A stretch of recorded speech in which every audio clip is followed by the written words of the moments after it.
Третий и четвертый тома исторического альбома «Пути великих свершений. Курс Арктика» презентовали сегодня в Доме правительства. Исторический альбом является подарком к 170-летию Русского географического общества.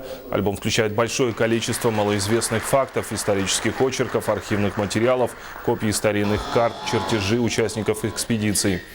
Третий том является продолжением первого тома. В нем описаны российские арктические исследования, начиная со времен продажи российской Аляски.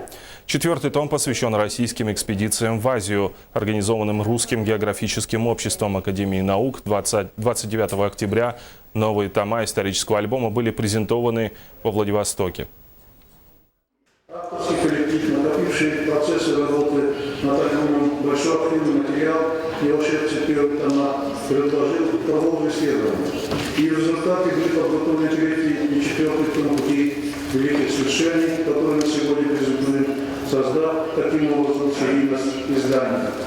Авторский подход к структуре альбома, содержащий сочетание сурового холода Сибири третьего тома, жарким дыханием юга. Альбом с его оригинальной идеей можно рассматривать также как своеобразный подарок русскому и европейскому обществу, отмечающему в этом году замечательный 170-летний юбилей.